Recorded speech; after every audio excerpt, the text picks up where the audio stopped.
நகைச்சுவை தங்கள் அண்ணன் சிவாஜி கிருஷ்ணமூர்த்தி அவர்கள் உங்களுடைய சிறப்புரையாளர். திராவிட மாடல் முதலமைச்சர் தமிழ்நாட்டை வார்த்தெடுத்து வளர்த்தெடுத்து செதுக்கிய சிற்பி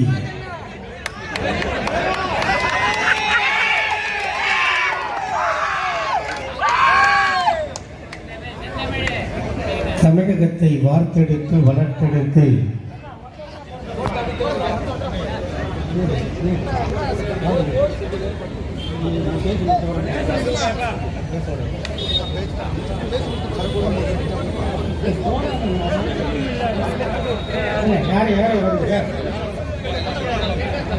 வார்த்தெடுத்து வளர்த்தெடுத்திய செதுக்கிய சிற்பி அண்ணன் தளபதி அவர்களின் 72ஆம் ஆண்டு பிறந்த நாள் விழா பொதுக்கூட்டத்தின் தலைவர், ஒன்றிய கழகத்தின் செயலாளர் அன்று கிணிய மதியழகன் அவர்களே, துணை செயலாளர் கௌதமன் அவர்களே, ஒன்றிய அவைத்தலைவர் கருணாநிதி அவர்களே, ஜாகிர் ஹுசேன் அவர்களே, பழனிசாமி அவர்களே, கனிமொழி பன்னீர்செல்வம் அவர்களே, செல்வராஜ் அவர்களே, பழனிவேல் அவர்களே, கருணாநிதி அவர்களே, கேசி திருநாவுக்கரசு அவர்களே, பழனிமுத்து அவர்களே, மனோகரன் அவர்களே, அன்பழகன் அவர்களே, ராமசாமி அவர்களே, வருகை தந்து சிறப்புரையாற்றி அமர்ந்திருக்கின்ற போக்குவரத்து துறை அமைச்சர் அண்ணன், மாவட்ட கழகத்தின் மதிப்புமிக்க செயலாளர், 2 நாள் என்னை கண்காணிக்கின்ற நாவீரண்ணன் ஜெகதீசன் அவர்களே, எதிர்கால இந்தியாவை உருவாக்க காத்திருக்கும் இளைஞர் சமுதாயமே, நான் சிறையில் வாடிய போது நான் பேசாத காலத்தில் என்னை பேச வைத்த இளைஞர் பட்டாளமே, உங்கள் அனைவருக்கும் என் எண்ணம் எனும் நான் எடுத்து வண்ணமலர் பூக்களை வார்த்தை என வருத்தி முதற்க நன்றி எனும் மாலைகளை சூட்டுகிறேன். நன்றி என்று அண்ணன் தளபதிக்கு பிறந்த நாள். இந்த பிறந்த நாளை கொண்டாடி கொண்டிருக்கிறோம். ஏன்? அவர் வாழ்ந்தால் தமிழ் நாடு வாழும், தமிழ் பெண்கள் வாழ்வார்கள். அதற்காக அவர் 100 ஆண்டு வாழ்ந்தார். எத்தனையோ பேர் பிறக்கிறார்கள், இறக்கிறார்கள். இங்கே அமைச்சரவர்கள் வந்திருக்கிறார்கள். உங்கள் ஆரவாரத்தை பார்த்தேன், ஆர்ப்பரிப்பை பார்த்தேன். அதை பார்த்தவுடன் தெரிந்து கொண்டேன், அண்ணன் சிவசங்கர் நன்றாக உழைக்கிறார். அவரை பெற்று போட்ட சிவசுப்பிரமணியன் இந்த இயக்கத்திற்கு ஆணிவேராக இருந்திருக்கிறார். கழகம் கரைந்து போகுமோ என்ற கண்ணீர் விட்ட காலத்தில் இந்த கழகத்தை காப்பாற்றியவரின் மகன் அண்ணன் சிவசங்கர் அவர்கள். அப்படித்தான் ஐயா கலைஞருக்கு பின்னால் இந்த இயக்கத்தை காப்பாற்ற எங்கள் அண்ணன் தளபதி வந்தார். எல்லோரும் இங்கே அமர்ந்து கொண்டிருக்கிறோம். அமர இடமில்லாதவர்கள் தலையில் அமரவில்லை, நின்று கொண்டிருக்கிறார்கள். ஏனென்றால் தன்மானம் போய்விடும், சுயகௌரவம் கெட்டுப்போகும். ஆனால் எங்கள் அண்ணன் தளபதி 14 வயதில் இது போன்ற மேடையில் இந்த மூலையில் கார்பெட்டில் உட்கார்ந்து கொண்டு கையில் வாக்மேனை வைத்துக் கொண்டு தலைவர்கள் பேசுகின்ற பேச்சை குறிப்பெடுத்து அதில் பதிவு செய்து முரசொலிக்கு அனுப்பிய மாவீரன் எங்கள் அண்ணன் தளபதி.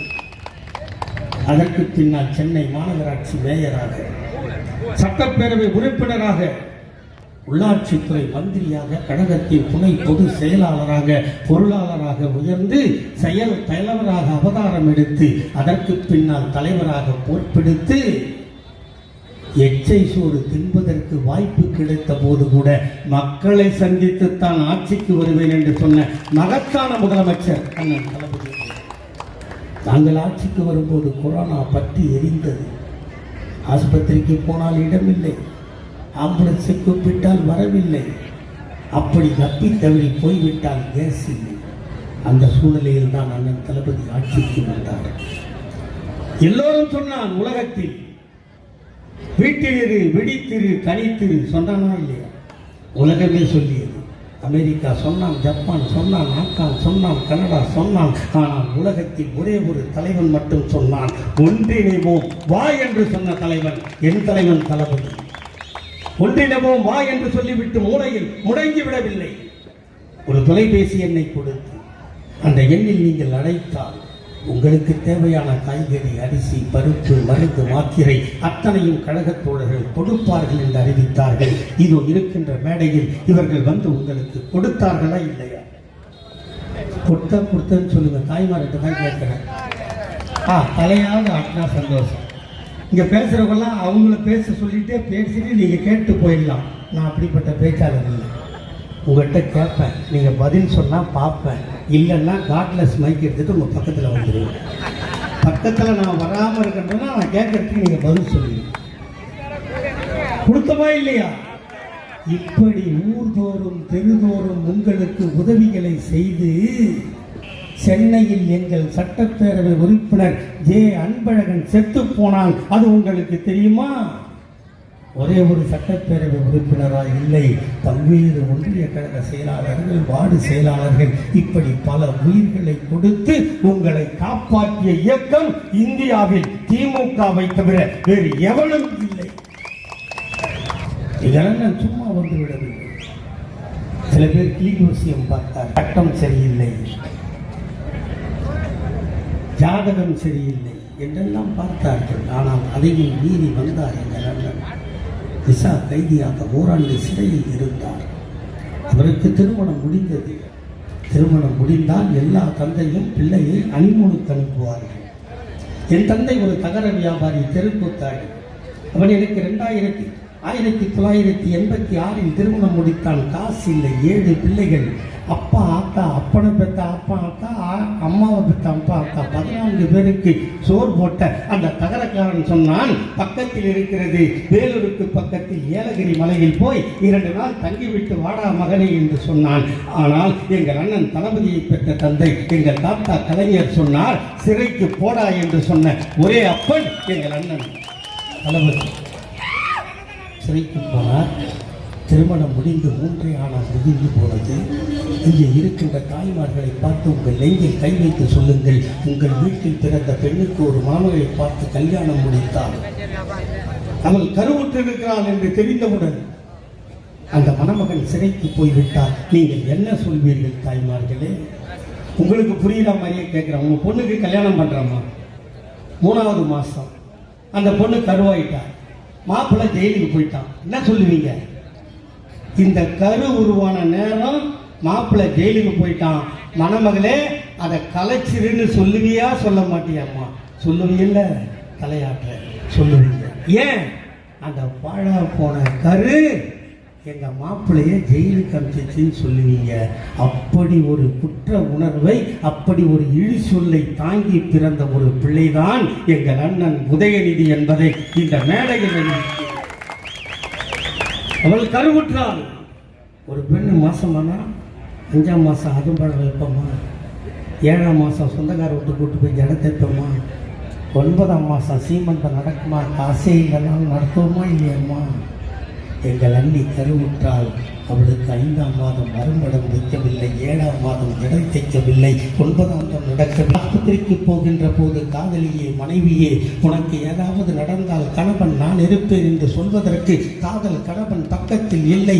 அவளே மருத்துவமனைக்கு போனால் பிள்ளையை பெற்றால், பெற்ற பிள்ளையை அழைத்து வந்து பாலூட்டி சீராட்டி ஆடை ஓட்டு, அந்த ஆடை ஓட்ட குழந்தை எடுத்துக்கொண்டு சென்னை மத்திய சிறைச்சாலைக்கு போனால் அங்கே சொன்னால், கணவனே, காதலனே, என்னை கருவாக்கியவனே, நீ கருவாக்கி விட்ட குழந்தையை எல்லோரும் கலைக்க சொன்னார்கள், நான் கலைக்கவில்லை, அதை உருவாக்கி கொண்டு வந்திருக்கிறேன் என்று காட்டினால் எங்கள் அன்னை துர்கா பார்த்தார். எங்கள் அண்ணன் தளபதி காட்டிய குழந்தை எங்கள் அண்ணன் உதயநிதி.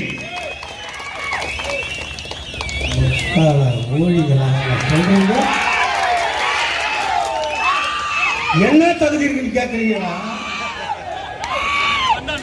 என்ன தகுதி வேணும்? அவன் கருவுல தியாகிடா, கருவுல தியாகி. அந்த தலைவன் ஆட்சிக்கு வந்தான், கிடைக்காததை எல்லாம் கொடுக்க சொன்னான், உங்களை காப்பாற்ற.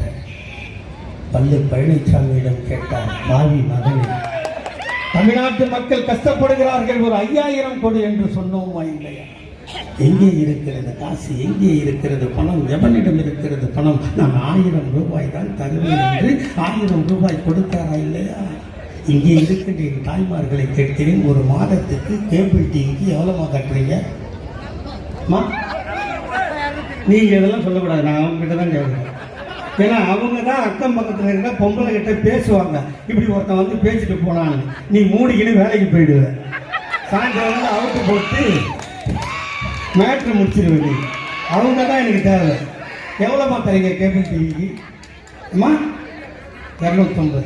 சென்னையில் 300 வாங்குறாங்க. 250 ரூபா.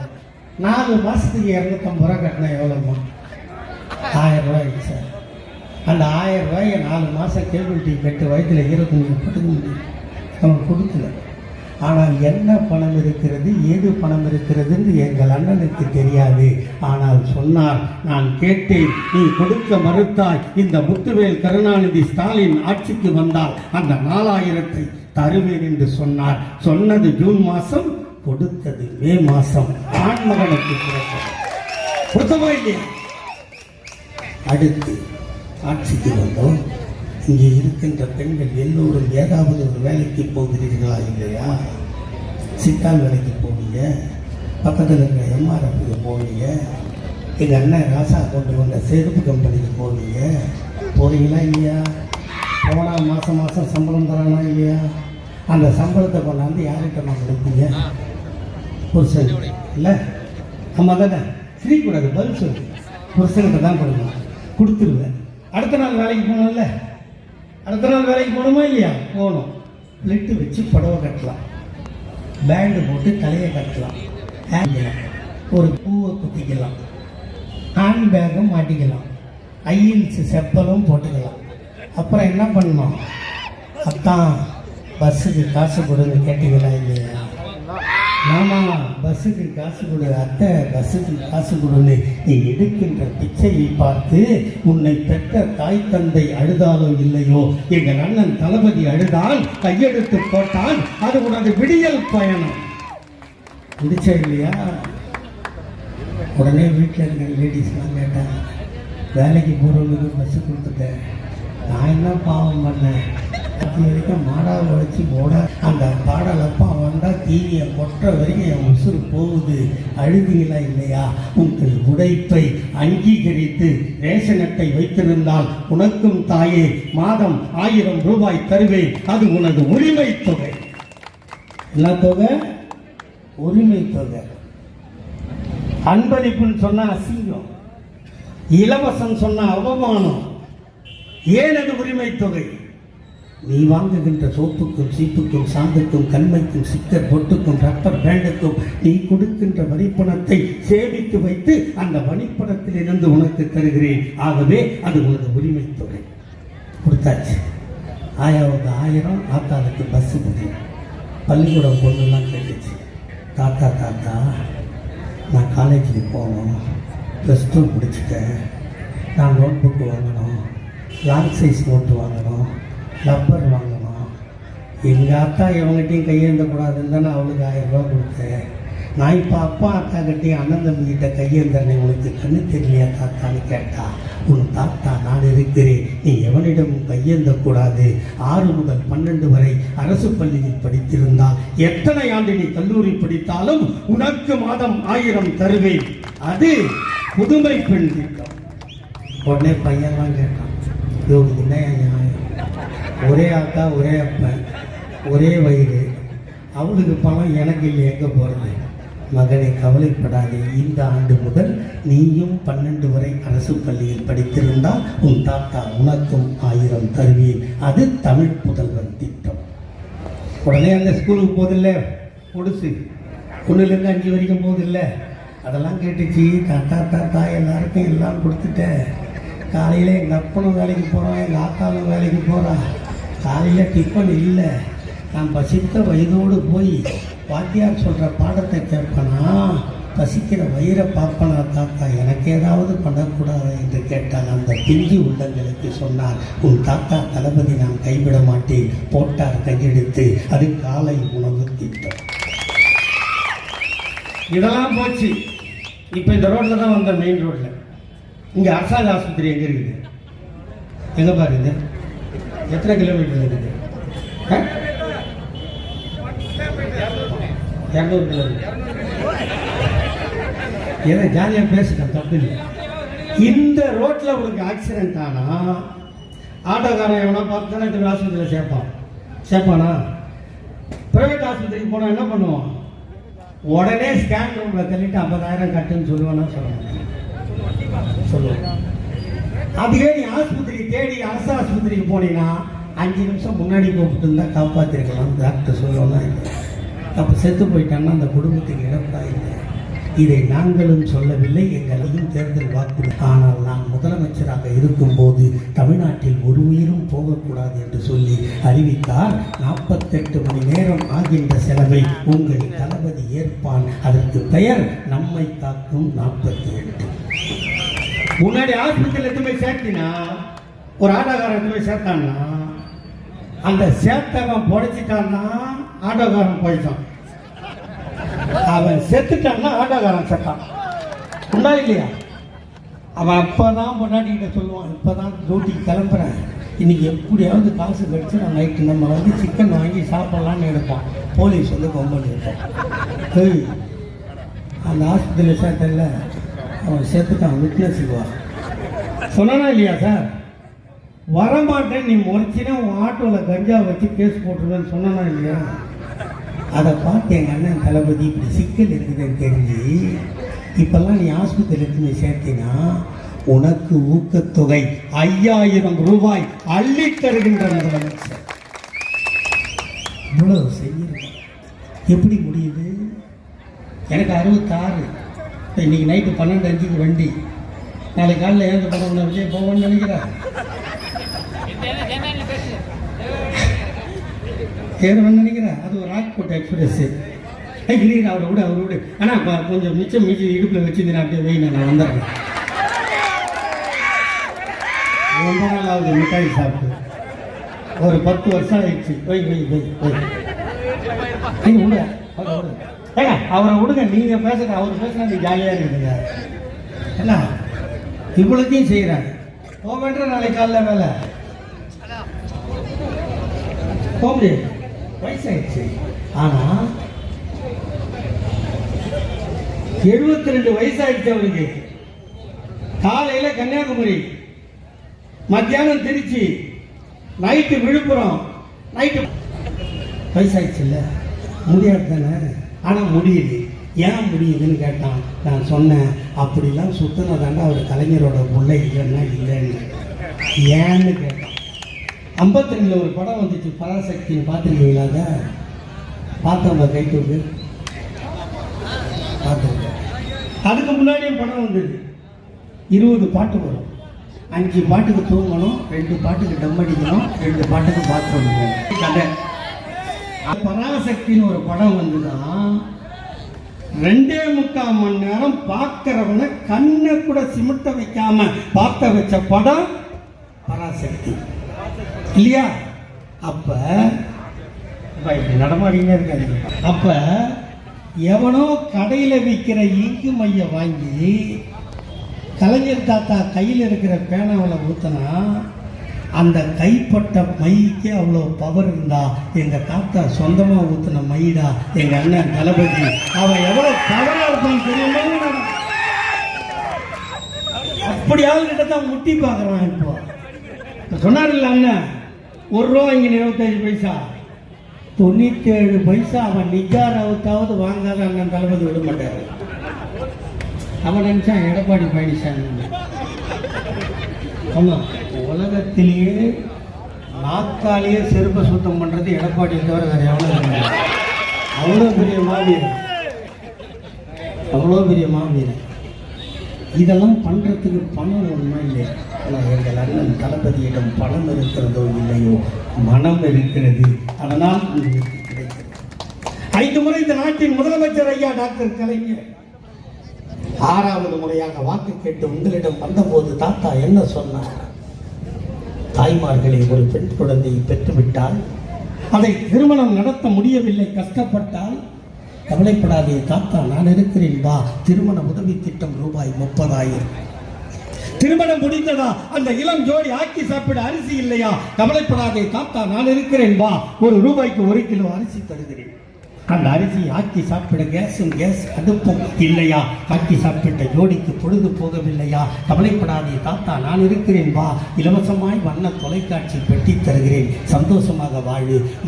மணமகளை கர்ப்பமாக்கி விட்டானா, 7 மாதம் ஆகி போனதா, அவளுக்கு சத்தான உணவு வாங்கி கொடுக்க அவனிடம் காசு இல்லையா? கவலைப்படாதே தாத்தா, நான் இருக்கிறேன் வா, மாதம் 1000 வீதம் 3 மாதம் தருகிறேன், சத்தாக சாப்பாட்டு கருவை காப்பாற்று. பெத்து போட்ட பிள்ளைக்கு பால் சுரக்கவில்லையா? கவலைப்படாதே தாத்தா, நான் இருக்கிறேன் வா, மீண்டும் 1000 வீதம் 3 மாதம் தருகிறேன், சத்தாக சாப்பிட்டு முத்தாக பெத்து போடு. பெத்து போட்ட பிள்ளை பள்ளிக்கு செல்ல வேண்டுமா? அதுக்கு பள்ளிக்கு கட்ட உன்னிடம் காசு இல்லையா? கவலைப்படாதே தாத்தா, நான் இருக்கிறேன் வா, school fees free, uniform free, புத்தகம் ஃப்ரீ, புத்தகம் போடுகின்ற பையும் ஃப்ரீ, அவன் பஸ்ஸிலே போவதற்கு பஸ் பாஸும் ஃப்ரீ. பள்ளிக்கு போன பிள்ளை சவலையாக இருக்கிறானா? கவலைப்படாதே தாத்தா, நான் இருக்கிறேன் வா, சத்துணவில் வாரம் 5 முட்டை தருகிறேன், அவன் முட்டை சாப்பிட மாட்டானா? அவனுக்கு வாழைப்பழம் தருகிறேன். அவன் 10th முடித்து +1 போனானா? சைக்கிள் ஓட்டுவானா? உனக்கு வாங்கி தர காசு இல்லையா? கவலைப்படாதே தாத்தா, நான் இருக்கிறேன் வா, இலவசமாய் சைக்கிள் தருகிறேன். +1 +2 முடித்தானா? அவன் கல்லூரிக்கு போக வேண்டுமா? கல்லூரிக்கு பணம் கட்ட உன்னிடம் காசு இல்லையா? அவன் தான் வீட்டில் முதல் கிராஜுவேட்டா? கவலைப்படாதே தாத்தா, நான் இருக்கிறேன் வா, காலேஜ் ஃபீஸும் ஃப்ரீ. அவனும் காதலித்தானா? அவனும் கருவாக்கினானா? அவனும் பிள்ளை பெற்றாளா? இப்படி கொடுத்து கொண்டே இருக்கிறேன். இப்படி பெத்து பெத்து பெத்து வயதாகி போனாயா? நீயும் கவலைப்படாதே தாத்தா, நான் இருக்கிறேன் வா, மாதம் 750 ரூபாய் பென்ஷன் தருகிறேன். 58 வயதாகி போனதா? இலவசமாய் பஸ் பாஸ் தருகிறேன். பேரனை பார், பேத்தியை பார், சந்தோஷமாக வாழு. காலம் கெட்டு போனதா? நீ சிக்காகி போனாயா? ஆஸ்பத்திரிக்கு போவதற்கு ஆட்டோவுக்கு பணம் இல்லையா? கவலைப்படாதே தாத்தா, நான் விட்ட மண்ணாட்டை ஆம்புலன்ஸை கூப்பிடு, ஆஸ்பத்திரிக்கு போ. வைத்தியன் பணம் கேட்கிறானா? கவலைப்படாதே தாத்தா, நான் கொடுத்த சொல்றது எங்க தாத்தா எவ்வளவு கஷ்டப்பட்டு செஞ்சிருக்காங்க.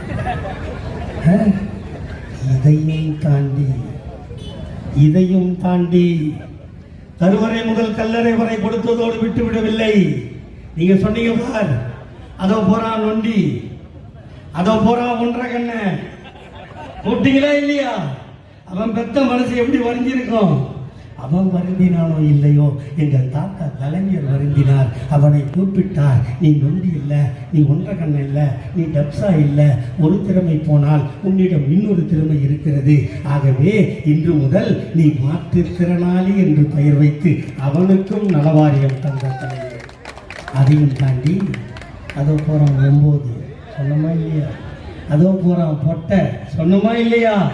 அவனை பெற்றவனும் ரோடில் விட்டான், மற்றவனும் ரோடில் விட்டான். தாத்தா கலைஞர் ரோட்டில் விடவில்லை.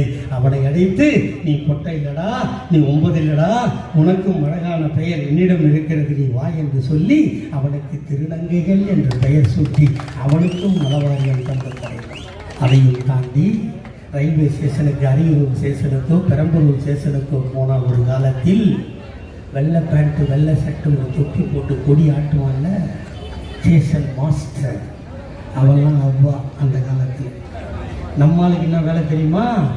அதே தண்டவாளத்தில் காக்கி அரக்கால் டவுசர் போட்டு பச்சை கொடியை பின்னாடி சொருகிட்டு அவாய் செப்பல் போட்டு அந்த தண்டவாளத்தில் பிளக்கட்டைய சம்முட்டியால் தட்டிட்டு இருந்தோமோ இல்லையா? நம்ம தட்டவனை கூப்பிட்டு சொன்னார், தாத்தா நீ பிளக்கட்டை தட்ட பிறக்கலடா, நீ ஆட்டினா கொடியும் ஆடும் ரயிலும் ஓடும் என்று சொல்லி இந்த நாட்டில் தாழ்த்தப்பட்டவனையும் பிற்படுத்தப்பட்டவனையும் ஸ்டேஷன் மாஸ்டர் ஆக்கி அழகு பார்த்தவர் தாத்தா.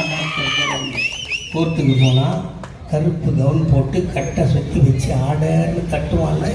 அவெல்லாம் நீதிபதி, அவெல்லாம் அவ்வா.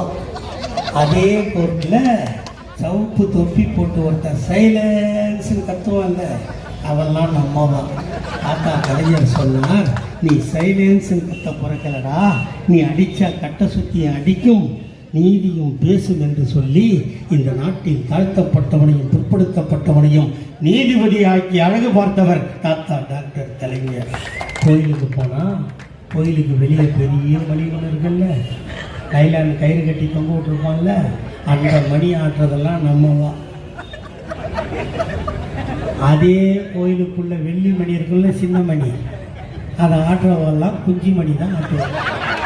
அவளுக்கு பேர் அது மாதிரிதா, அவளுக்கு பேர் அப்படிதான் வச்சிருப்பாளுங்க இல்லையா? தாத்தா கலைஞர் சொன்னார், நீ பெரிய மணி ஆட்ட பிறக்கலடா, நீ ஆட்டினா சின்ன மணி ஆடும், ஆண்டவனும் பேசுவான் என்று சொல்லி அனைத்து ஜாதிக்காரனையும் அர்ச்சகராக்கி அழகு பார்த்தது ஐயா தாத்தா கலைஞர். இவ்வளவும் நாங்கள் செஞ்சு இந்த லேடிஸ்லாம் உட்காந்துருக்காங்கல்ல, சேர் போட்டு உட்கார முடியுமாம்மா? உங்களை தான் கேட்குறேன். சேர் போட்டால் அவங்க என்ன சொல்லுவாங்க? ஆம்பளை நிற்கிறோம், எருமை மாடு எந்திரி சொன்னாங்களா இல்லையா ஒரு காலத்தில்? இங்கே பார்க்க நீ எல்லாம் சேர் போட்டு உட்காந்துக்கிற, என் பசங்க பூரா நிற்கிறோம். இப்படி நிற்க வச்ச கட்சி திமுக, உங்களை இருக்கை போட்டு அமர வைத்த கட்சி திமுக. நீ செத்து போனீன்னா உன் புருஷன் இன்னொரு கல்யாணம் பண்ணிக்கலாம், சட்டம் இருக்கு. அவன் செத்தா நீ பண்ணக்கூடாது. திமுக சொல்லிச்சு, நீ செத்தா அவன் கல்யாணம் பண்ணுறான்ல, அவன் செத்தா நீ பண்ணு, உனக்கு நான் பணம் தரேன்னு சொன்ன கட்சி திமுக. வெள்ளை சேலை கட்டி மூலையில் உட்காரு நான் பிஜேபி, கலர் சேலை கட்டி இன்னொருத்தரை கல்யாணம் பண்ணிக்கிட்டு நீ தைரியமாக கோயிலுக்கு போகணும் சொன்ன கட்சி திமுக. நீ பெத்த பிள்ளைக்கு கல்யாணம் இருந்தா நீ மனமேல ஏறக்கூடாது சொன்னானா இல்லையா? சொல்லுங்கப்பா, சொன்னானா இல்லையா? ஏறக்கூடாது. ஏன்? உன்னை என்ன சொன்னான்? முண்டைச்சி விதவை சொன்னானுங்களா இல்லையா? ஆனால் எங்கள் தாத்தா கலைஞர் சொன்னார், திமுக சொல்லியது இல்லை, நீ பெற்ற மகனுக்கு நீ தாலி எடுத்து கொடுக்கலாம், அவன் கட்டலாம், இதை திமுக அங்கீகரிக்கும் என்று சொன்னார். தாத்தா கலைஞர் உங்களுக்கு சொத்தில் சம பங்கு கொடுத்தார். எங்கள் அண்ணன் தளபதி விடியல் பயணத்தை தந்தார், மகளிர் உரிமை தொகை தந்தார். கன்னியாகுமரியில் தாத்தா திருவருக்கு சிலை வைத்தால் எங்கள் அண்ணன் தளபதி கண்ணாடி பாலம் போட்டார். மாற்றுத்திறனாளி என்று பெயர் வைத்தார் நொண்டிக்கு தாத்தா. எங்கள் அண்ணன் தளபதி உதவித்தொகை தந்து அவனுக்கு அரசியல் வேலையும் தந்தார். திருநங்கை என்று பெயர் வைத்தார் தாத்தா கலைஞர். அந்த திருநங்கைகளை ஊர்காவல் படையில் சேர்ப்பேன் என்று சொல்கிறார் எங்கள் அண்ணன் தளபதி. இப்போ அவர் சொன்னார், இவர் செய்கிறார். அடுத்து எங்கள் அண்ணன் உதயநிதி முதலமைச்சராக வந்தால் இந்த திட்டங்கள் தொடரும், தொடர்ந்து கொண்டிருக்கும். இதை கேட்டா வாரிசு அரசியல். இப்ப சிவசுப்பிரமணியம் ஆம்பளை தானே உங்க அப்பா, அவர் தானே கத்து போட்டார். ஆண்மை இருக்குது, புள்ள போறது இல்லைன்னா ஆஸ்பத்திரிக்கு போங்கடா. அது கூட முதல்ல பிரைவேட் ஆஸ்பத்திரிக்கு போகணும், கருத்தரிக்கும் மையம். இப்போ மாசு அண்ணன் என்ன பண்ணுறாரு, கவர்மெண்ட்ல ஆரம்பிச்சிட்டாருன்னா முடியாதவன், முட்டி போட முடியாதவன், வேலை பார்க்க முடியாதவன் சென்னைக்கு வா, இல்லை அண்ணன் சிவசங்கருக்கு லெட்டர் வாங்கிட்டு வா, கருத்தரிப்பு மையத்திற்கு உன்னை சேர்த்து புள்ள உண்டாக்கி அனுப்ப வேண்டியது என் வேலை. இந்த வேலை ஒருத்தர் 100 கிலோ மூட்டை தூக்கிட்டு போனா அதை வாங்கி தூக்கலாம், ஒருத்தர் 2 கையில பை தூக்கிட்டு போனா ஒரு பை வாங்கலாம். இது உதவி பண்ற வேலையாடா? இது அசிங்கமா இல்ல? எங்கள் தாத்தா கலைஞருக்கு ஆண்மை இருந்தது, எங்கள் அண்ணன் தளபதி பிறந்தான். எங்கள் தளபதிக்கு ஆண்மை இருந்தது, எங்கள் அண்ணன் உதயநிதி பிறந்தான். அது என்னடா தப்பு? அவன் செயல்பாடு என்னன்னு பாரு. இவ்வளோ சொன்னல, இவ்வளோ சொன்னா நேற்று பேஞ்ச மழையில இன்னைக்கு முளைச்ச காலம். 2026 நிக்கிறோம், அடிக்கிறோம், நேராக முதலமைச்சர் சீட்டில் போய் உட்காந்து. அப்போ நாங்கள் 75 வருஷமா கஷ்டப்பட்டு கட்சியை காப்பாற்றி, அடிபட்டு கொரோனாவில் உயிரை குத்து உங்களை காப்பாற்றிட்டு நாங்கள் கோடைஸ் வாங்கி சப்பிட்டு போகிறதுக்காக கட்சி நடத்துறோம். கடுகால கட்சி நடத்துகிறோம். வந்த உடனே நேரம் ஏறதே திமுக மேலே, வேற இடமே இல்லையா? நாங்கள் பட்ஜெட் போட்டோம்ல, இப்போ சொல்ற இந்த கருத்து. மொப்ப மோடி பட்ஜெட் போட்டான்ல பிப்ரவரி, நீ ஆம்பளை தானே, பார்த்தாலுக்கு தானே பிறந்த. அப்போ நீ என்ன சொன்னியாடா? சொல்லணுமா இல்லையா? இதை சொல்றவன் அதை சொல்லணுமா இல்லையா? ஏனென்றால் பேடிகள் பெட்டைகள் ஊருக்கு இழைத்தவன் பிள்ளையார் கோடி ஆண்டி திமுகவை தான் விமர்சனம் பண்ண. இன்னொருத்தன் சொன்னா பத்தியா நேற்று, சொல்லாமல் கொள்ளாமல் இது சொல்லாமல் கொள்ளாமல் சைலண்டாக வந்து முதலமைச்சர் வீடை முற்றுகையிடுவான். காலா ஓடி வந்துடுறானி, ஏய் நான் எங்கள் ஆத்தா மொழியில் பால் குடிச்சது உண்மையானா நீ வந்துட்டு உயிரோட போயிடுறா. இவ்வளோ பேர் நிற்கிறான இளைஞன், ஆளுக்கு ஒரு விரல் பட்ட தாங்கடா. நீ நான் அப்பத்துலேருந்தே சொல்லியிருக்கிறேன், நீங்களாவது நாளைக்கு சட்டசபைக்கு போனீங்கன்னா முதலமைச்சர்கிட்ட சொல்லுங்க. அவன் போலீஸ் படித்தா இப்படி பேசுவான். நாங்கள் திருட்டு நாஸ்கல் தானே இப்படி பேசுவோம், 1ஆம் நம்பர் திருடன் தானே இப்படி பேசுவோம். அவன் படிக்கலைங்க, இப்போ ஆம்பளைங்க. நான் பேண்ட்டு போட்டிருக்கேன், ஒரு பெல்ட் இந்த ஊட்ட பேண்ட்டு இருக்கணுமா இருக்காதா? இது போல் இருந்தால் தானே ஆம்பளை. அண்ணாமலை நிற்க வச்சு அவங்க நேரத்தை கீழே வந்துடும்.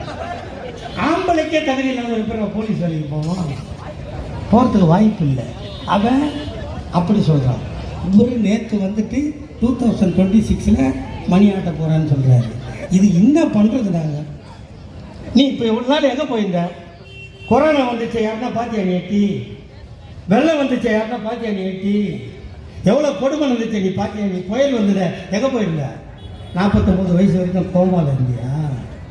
இல்லை அப்பளோட எவ்வளோட ஷூட்டிங்கில் இல்லையா?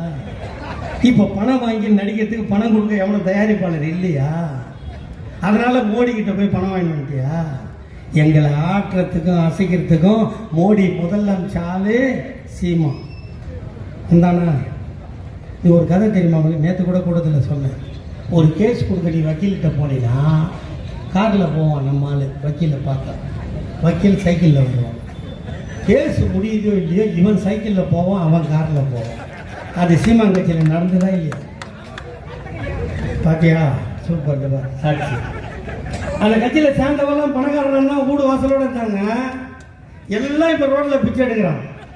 ஆனால் சீமா மட்டும் கலர்காரராக ஃபாரின்காராக வச்சுக்கிறான். ஏன்? அது மோடி பணம், எங்களை ஆட்ட முடியல. இப்போ விஜயை கூப்பிட்டு பணத்தை கொடுத்தாங்க. இப்போ நான் ரோட்டில் நிற்கிற சீமான் கட்சிக்காரனை கூட விட்டுருவேன். இந்த விஜய் கட்சிக்காரன் இருக்கான்ல, ஓடுறதில்லை. நான் என்னதான் ஓடுறது? அவனே ரோட்டில் நிற்க போகிறாங்க. நான் சொல்கிறது என்னென்னா, நீயும் தமிழ்நாட்டு பையன் தான், நீயும் தமிழ் பால் குடித்தவன் தான். திசை மாறி போகிறது இளைஞர்களுக்கு பழக்கம். அதை திருத்த வேண்டியது உன் அப்பனா என் பொறுப்பு. அதை தான் நான் செய்கிறேன். சரியா? காசு வாங்கிட்டான், அவன் 2 படம் எடுத்து ரெடியாக வச்சிருக்கிறான். இப்போ 2025 லாஸ்ட்டில் ஒரு படம் விடுவானா? எலெக்ஷனுக்கு முன்னாடி ஒரு படத்தை விடுவான். படம் ஓடலைனாலும் 26 வரைக்கும் லைவ்ல இருப்பான். தேர்தலில் நின்று பார்ப்பான். தோத்தா திருப்பியும் படம் நடிக்க போயிடுவான். அவன் படம் நடிக்க போயிட்டா நீ கருத்துருவா பிச்சை தானே எடுக்கணும். அந்த கட்சிக்கு போனவன். அதனால் வேண்டாம், வீம்பா போய் வம்புல மாட்டிக்காங்க. தமிழ்நாட்டில் மக்களை காப்பாற்ற ஒரு கட்சி இருக்குதுன்னா அது திமுக விட்டால் வேற கட்சி எதுவும் இல்லை. இந்த கட்சி 75 வருஷம் முடிஞ்சு 100வது வருஷத்தை தொட போகிறோம். இது வரைக்கும் அந்த கட்சியையும் கொடியையும் சின்னத்தையும் எவனாலையும் தொட முடியாத ஒரே கட்சி திமுக மட்டும்தான். 25வது ஆண்டு விழா கொண்டாடும் போது எங்கள் ஐயா டாக்டர் கலைஞர் முதலமைச்சர், 50வது ஆண்டு விழா கொண்டாடும் போது எங்கள் ஐயா கலைஞர் முதலமைச்சர், 75வது ஆண்டு விழா கொண்டாடும் போது எங்கள் அண்ணன் தளபதி முதலமைச்சர். எழுதி வச்சுக்க, 100வது ஆண்டு விழா கொண்டாடும் போது எங்கள் அண்ணன் உதயநிதி முதலமைச்சர். வாய்ப்புக்கு நன்றி. வெல்க தமிழ். வணக்கம்.